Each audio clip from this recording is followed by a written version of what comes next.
세상을 비추는 빛이 저와 여러분의 심령 가운데 따뜻하게 비치기를 주님의 이름으로 축원합니다. 네, 하울링이 좀 나는데요. 잘 잡아주시면 좋겠습니다. 우리 사진을 한번 보여주실까요? 사진의 제목이 뭘까요? 한번 유추해 보시죠. 어떤 모습일까요? 가족. 바로 새빵살이의 추억입니다. 네, 추억 같기에는 너무 현실적인가요? 여러분도 이런 추억이 계신가요? 좁은 방에서 남편과 아이들과 이렇게 부대끼며 잠을 자다가 아이들의 발에 그냥 얼굴을 치기도 합니다. 옛날에 이렇게 새빵살이를 살다가 이 연탄가스에 중독됐다는, 그래서 죽을 뻔했다는 이야기를 종종 우리는 듣기도 하였습니다. 그 세평 남짓 되는 그 좁다란 방에는 삭 바느질하던 어머니의 재봉틀이 있고 아이들이 쓰던 그 앉은뱅이 책상이 있습니다. 또 이제 방구석에 보면요, 저 가운데 아이가 뭐 할까요? 네, 똥싸 요강에서 막내가 똥을 누고 있으면 식구들은 코를 막고 이불을 뒤집어 쓰고 있어야 했습니다. 물론 지금은 저런 새빵을 찾아보기 힘들지만 힘든 추억이 되었습니다. 그런데 그래도 나름 한번 생각해 보면 그때 그래도 좀 행복하지 않았나요? 이제 사도행전의 결론입니다. 31절처럼 로마에서 복음이, 하나님의 나라가 담대하게 거침없이 가르치고 전파됐다는 거예요. 근데 바로 그것이 어디냐? 30절을 보시면 바로 이 작은 새빵, 셋집의 작은 새빵을 말하거든요. 새빵이었다는 것입니다. 제가 경험한 그 새빵 중에 제일 더러운 새빵은요, 교회 새빵이었어요. 제가 이제 개척을 시작할 때 제가 지금 쓰는 그 작은 방보다 저 작은 곳에서 개척을 시작했는데요. 사람이 좀 많아지니까 조금 넓은 친교실에서 예배를 받는데, 이제 예배를 드리고 나면 밥을 먹지 않습니까? 그러니까 김치하고, 그것 때문에 또 오는 사람도 있으니까 김치하고 국밥을 먹으면 냄새가 좀 배더라고요. 그러니까 이제 우리 미국 교인들이 눈치를 저에게 이렇게 주기를 시작합니다. 코를 막는 사람도 있고 뭐 아주 좀 그래요. 그래갖고 저희 예배가 끝나면요, 한 엄마하고 저하고 두 개씩 서로 네 개 그 방향제를 쭉 30분 동안 다 뿌려야 돼요. 구석구석 문을 열어놓고, 그 다음 날도 냄새가 나니까 아침에 새벽 기도해서 또 문을 열어놓습니다. 그리고 또 전화하지 않을까 마음이 그냥 두근두근 하죠. 그런데 어느 날 토요일 날 급한 기도 제목이 있어서 토요일 날 와서 이제 몇 명이 기도했는데, 계약되지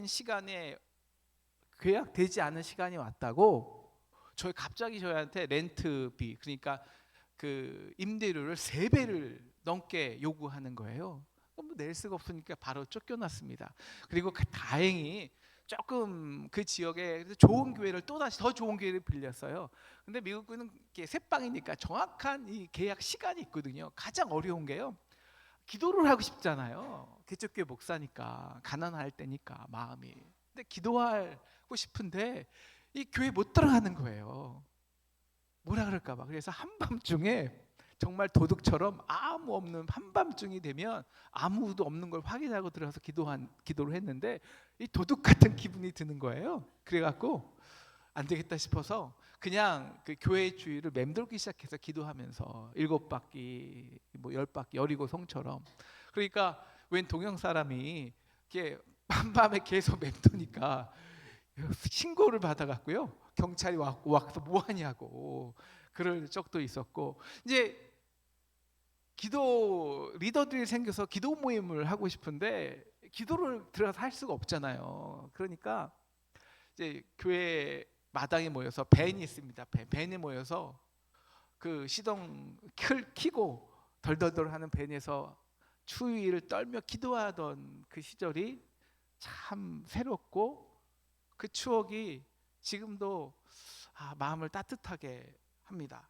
참 여러 가지 많은 것들이 부족한 시절이었는데 돌이켜 보면 가장 행복했고 또 거침없는 부흥을 맛본 시절이기도 했습니다. 그 유라굴로의 광풍에서 살아남은 바울은 고생해서 로마로 도착합니다.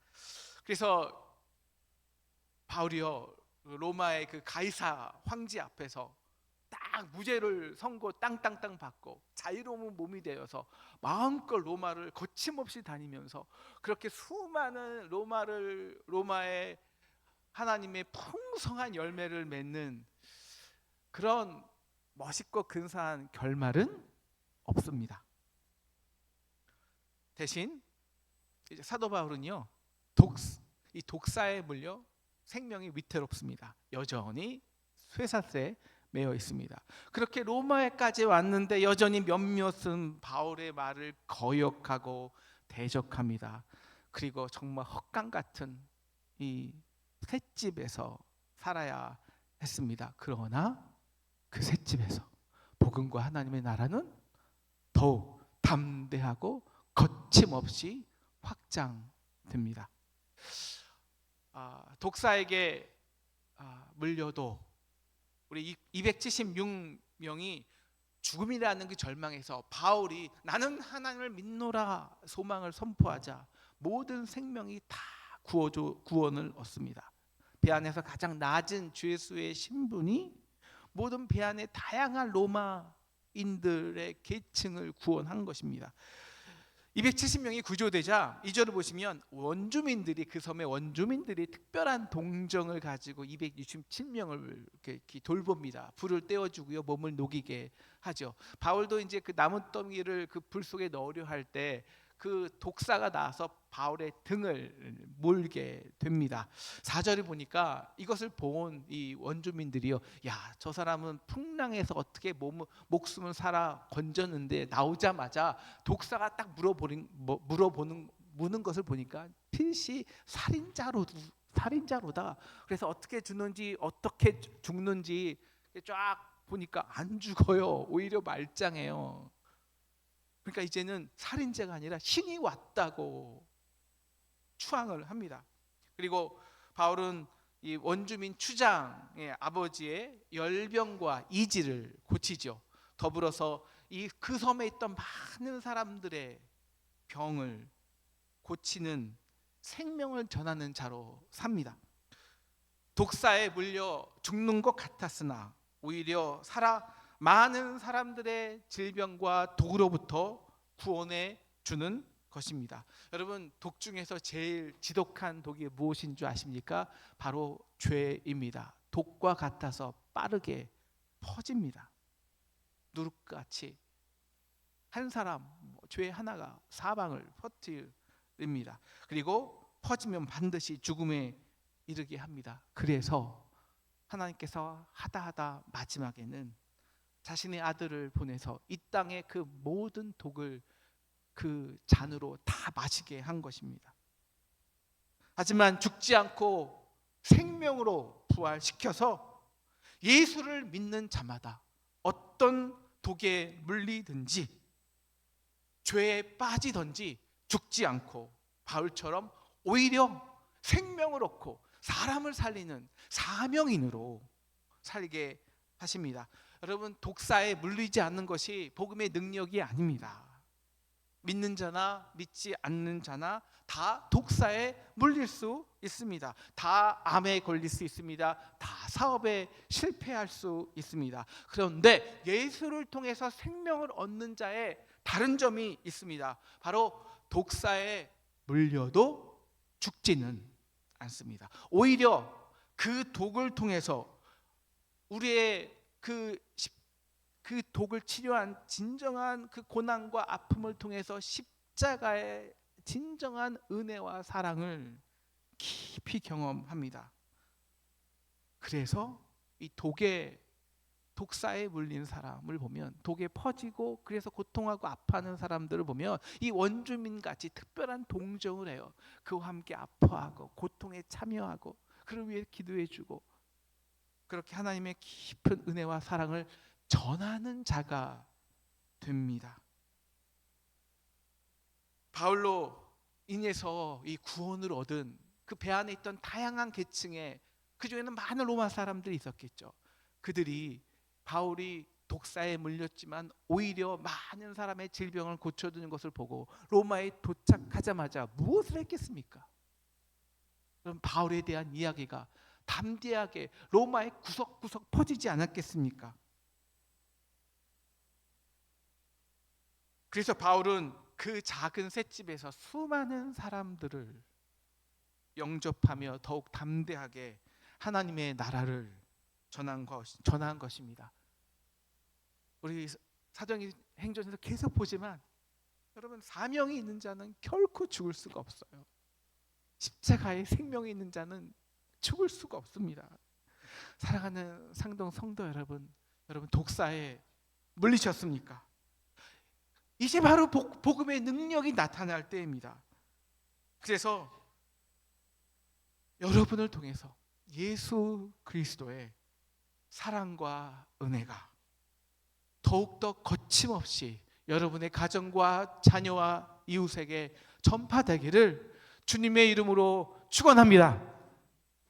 쇠 사슬에 매여 있어도, 이제 17절을 보시면 로마에 도착한 바울은 먼저 유대인들 중에 높은 자들을 자기의 셋집에 청합니다. 자신이 왜 가이사에게 상소를 했는지 그 본질을 알려주고 싶어서입니다. 사도 바울은 3차 전도 여행을 마치고 그 유대 지도자들에게, 종교인들에게 이 사도 바울이 유대의 관습을 지키지 않았다고 배교자로 몰아갖고 사도 바울을 로마인의 손에 죄수로 넘겨주었습니다. 그런데 18절 로마인은 오히려 그래 신문에 보니까 아무 죄인이 없는 거예요. 그래서 풀어주려고 했지만 유대인들이 반대했어요. 그래서 마지못해 어쩔 수 없이 내가 가이사에게 상소한 것이지 우리 민족을 고발하려는 의도는 전혀 아니었다를 설명해 준 것입니다. 내가 석방을 주장했다면 지금 굳이 내가 이렇게 쇠사슬에 매여 있을 필요가 없었다. 그런데 20절, 내가 굳이 이스라엘에 굳이 이 쇠사슬에 매인 것은 이스라엘의 소망으로 말미암는 것이다. 여러분, 바울은 이 소망이 뭘까요? 바울은 공의회에서도 벨릭스 앞에서도 베스도 앞에서도 아그리빠 왕에서도 이 이스라엘의 소망을 전합니다. 뭘까요? 부활에 대한 소망을 전해요. 벨릭스는 그 조금 돈을 받고자 하는 마음에 그 얽매여서 양심을 거리끼고 바울을 가둬두지만, 그러나 바울은 오히려 자유하죠. 제가 조금의 뇌물만 주면 풀려날 수 있었는데 오히려 그 기간을 펠릭스를 베스도를 전도하는 기간으로 삼게 됩니다. 부활에 대한 소망이 있었기 때문이에요. 아니, 난 누군데 어차피 내가 고난에 참여하면 어찌하든지 부활을 얻고자 함이라, 부활을 생명을 경험한 사람인데, 아이 이 우리 이스라엘 이렇게 율법과 찌든 도구로 죽어가는 우리 형제를 보면서 야, 이 정도 얽매임쯤이야. 그들을 구원하고 그들에게 진정한 부활을 주고 그들이 두려워하는 그 죄와 특별히 죽음에서 질병에서 승리하는 것을, 그 부활의 능력을 그들에게 전달할 수 있다면 이까지 얽매임이야, 쇠사슬찜이야 하는 것입니다. 그래서 작은 이익에 작은 명예에 자신을 팔지 않습니다. 세상이 주는 그 쇠사슬찜은 겁침없이 담대하게 질 수 있습니다. 사랑하는 상동 성도 여러분, 지금도 여러분을 얽매이게 하는 쇠 사슬이 있으십니까? 경제적인 상황으로 옥죄어 오십니까? 세상에서 여러 상황에 짓눌려서 하는 것마다 줄어들고 왜소하게 되고 축소되고 절망되십니까? 오늘 이 쇠사슬에 매어서 좁다란 셋집에 거하는 바울이 이 세상의 모든 일을 영접하며 그들에게 진정한 자유와 소망을 선물합니다. 여러분, 이 영접, 이 모든 일을 영접하는 능력이 과연 어디에서 올까요? 이 땅의 권력일까요? 우리 상동이 모든 일을 영접하는 그 능력이 어디에서 오냔 말이에요. 뭐 팬시한 프로그램일까요? 뭐 멋있는 인테리어일까요? 아닙니다. 비록 작은 쇠방에 있지만 그 쇠방에, 그 작은, 우리 아까 그림에서 본 건 쇠방이었지만 거기서, 그 쇠방에서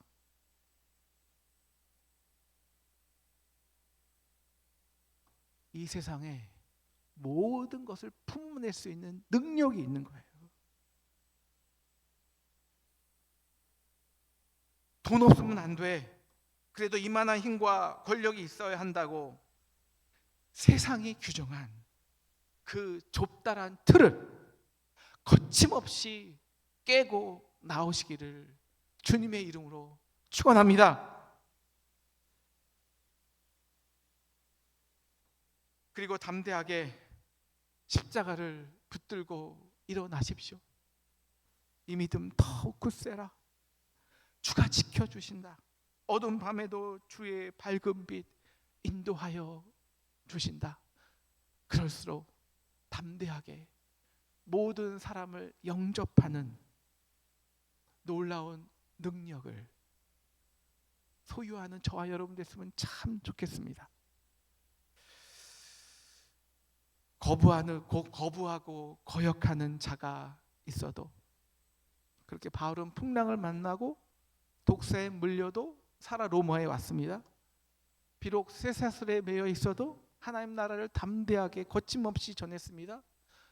더불어 바울과 같이 온 270명은 살아계신 하나님의 능력을 생생히 증언하였습니다. 그런데 유대인들은 어떻습니까? 24절 보면 그 말을 믿는 사람도 있었지만 믿지 아니하고 여전히 거역하고 대적하는 사람도 있었습니다.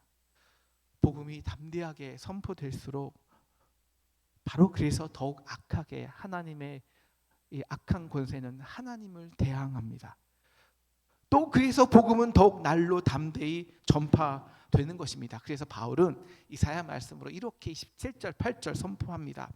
이 백성의 마음이 우둔하여져서 그 귀로는 둔하게 듣고 그 눈은 감았으니 이는 눈으로 보고 귀로 듣고 마음으로 깨달아 들어오면 내가 고쳐줄까 함이라 하였으니. 근데 이게 중요한 게 아니에요. 왜 그들이 거부하냐? 바로 그런즉 하나님이 이 구원이 이방인에게로 보내어진 줄 알라. 그들은 그것을 들으리라. 우리가 하나님의 뜻을 행할 때 모두 받아들이고 환영하는 것은 절대 아닙니다. 거부하는 자들이 있고 오히려 상황과 환경은 더 어려워질 수 있습니다. 하지만 그래서 날로 복음은 확장됩니다. 몇몇 유대인의 거부가 있다 하더라도 방해가 일어날 수는 있습니다. 하지만 그 방해로 인해서, 그 거역으로 인해서 오히려 이방인에 대한 복음의 문이 활짝 열리게 된 것입니다. 그래서 다양하고 수없이 많은 이방인들이 바울의 셋집을 향해서 몰려들기 시작한 것입니다. 사랑하는 상동 성도 여러분, 여러분이 하나님의 뜻을 행하고 싶은데 거부하는 자들로 인해서 낙담되십니까? 가는 길이 꽉 막혔습니까? 괜찮습니다. 하나님이 그래서 다른 길을 시온의 대로처럼 뚫어버리실 겁니다. 이제 생각조차 못한 사람들이 여러분을 도우려 달려올 것입니다. 한 곳이 막히면 반드시 다른 곳은 뚫려지게 마련입니다. 조카 롯이 좋은 동쪽 땅을 차지해버리자 낙담하는 이 아브라함에게 하나님은 찾아오셨어요. 야, 동쪽만 땅이냐? 서쪽을 봐, 남쪽을 봐, 북쪽을 봐. 비록 그것이 너에겐 광야겠지만, 산이겠지만, 아니, 그것이 바로 블루오션이야. 너는 종로 횡으로 다녀보라. 그것이 가는 곳마다, 안 가서 그렇지, 가는 곳마다 오히려 역정되고 방향이 바뀌어서 오히려 더 거침없는 하나님의 나라가 이루어진다는 것입니다. 사랑하는 상동 성도 여러분, 우리도 얽매이는 것이 있습니다. 그럴수록 우리도 눈을 들어야 합니다. 다른 이방인들에게, 다음 세대들에게 눈을 돌려야 합니다. 다시 한번, 그래서 이 땅의 모든 계층의 이방인들이 우리 100년 전처럼 상동에게 몰려와 놀라운 부흥을 이루게 되는 저희 상동교회 되기를 주님의 이름으로 축원합니다. 허름한 셋집에 있어도, 셋집이라고 해야 세네평의 작은 헛강 같은 곳입니다. 그곳에서 바울은 약간의 자유를 누렸지만, 그러나 그 셋집 밖에는 한 걸음도 나갈 수 없는 감옥이었습니다.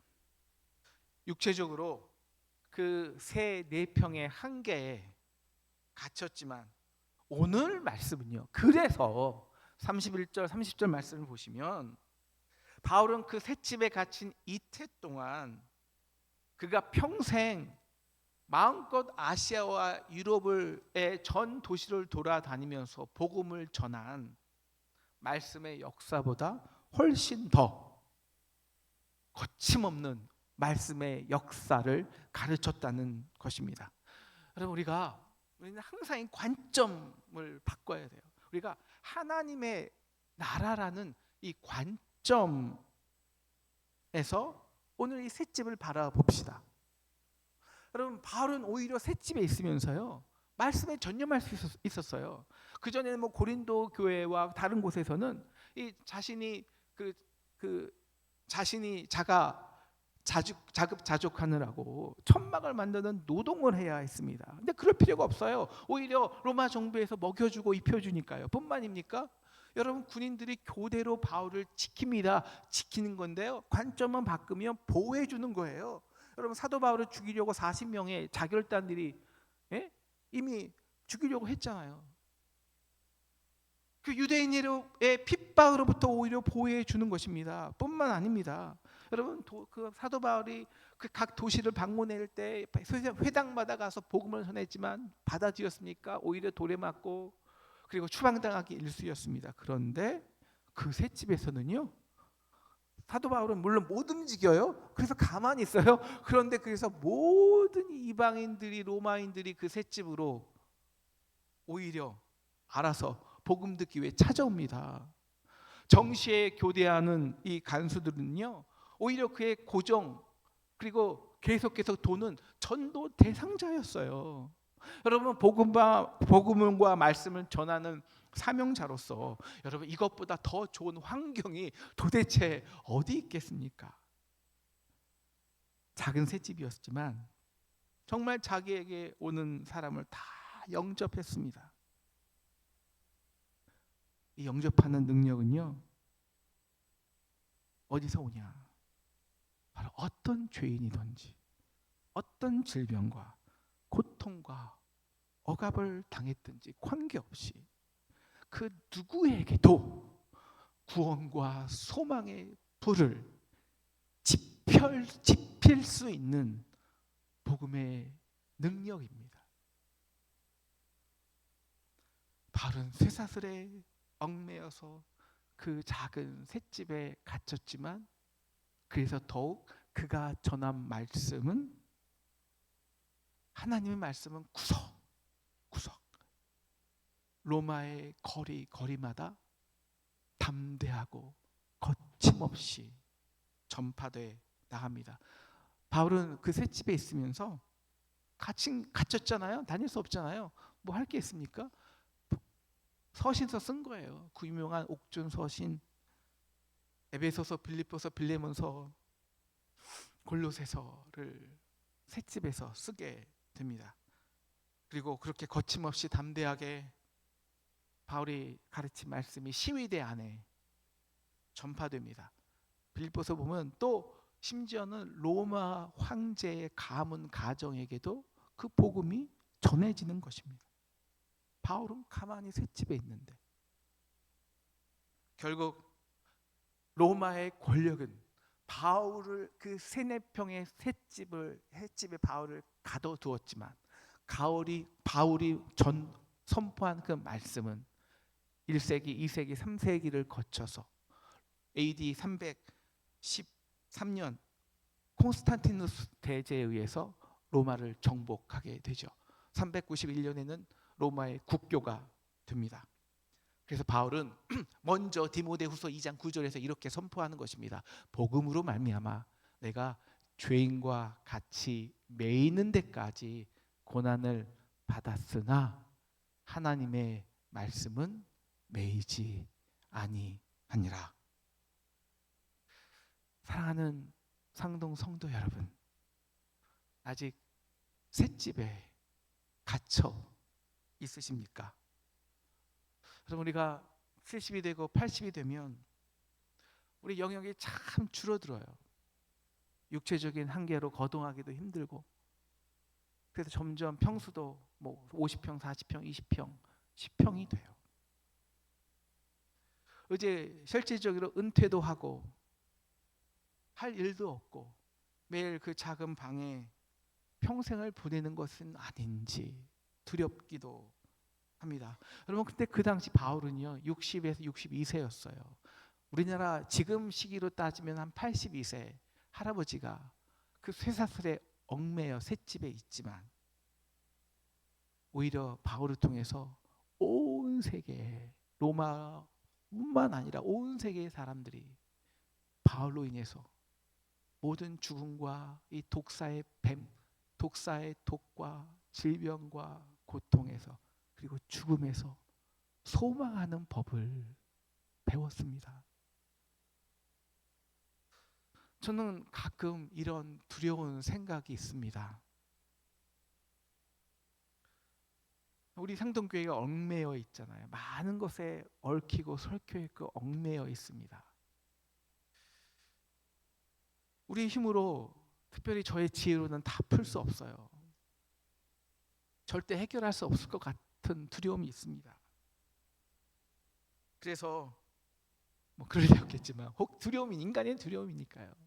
이 건물 문제로 혹은 이 학업 문제로 저의 이 황금 같은 사역의 황금기가 끝나는 것은 아닌가라는 두려움이 있습니다. 그런데 오늘 말씀은 저에게 그리고 상동교회에게 이렇게 선포하는 것입니다. 비록 얽매였으나 그래서 더욱 담대히 거침없이 하나님의 말씀을 선포하라. 우리는 얽매일 수 있지만 하나님의 말씀은 더욱더 거침없이 담대히 전파될 줄 믿음시기를 주님의 이름으로 축원합니다. 사랑하는 상동 성도 여러분, 사명 있는 자는 결코 죽지 않습니다. 육체의 질병과 한계가 결코 우리를 가둘 수 없습니다. 독사에게 물려도, 사슬에 매어도, 거역하는 사람들의 방해가 있어도 하나님의 나라는 결코 멈추지 않습니다. 우리 한번 4번 아멘으로 화답하시기 바랍니다. 아니, 독사에게 물렸기에 이제 다른 이의 독을 치료하게 된 것을 믿으시기를 축원합니다. 쇠사슬에 매였기에 진정한 부활의 소망을 선포하게 될 줄 믿으시기를 축원합니다. 거역하는 사람들이 있기에 우리가 생각하지 못한 곳으로 복음이 확장될 줄 믿으시기를 축원합니다. 작은 새방에서 갇혀 있지만 그래서 말씀은 더욱 담대하게 거침없이 전파될 줄 믿으시기를 축원합니다. 사도행전은 바울이 셋집에서 담대하게 복음을 전파하고 있다는 진행형으로 끝납니다. 우리도 거침없이 담대하게 나아갑시다. 쇠사슬에 얽매인 그 우리의 셋집에서 주님 다시 오실 때까지 사도행전을 거침없이 써 내려가는 저와 여러분, 우리 상동교회 되기를 주님의 이름으로 축원합니다. 오늘 말씀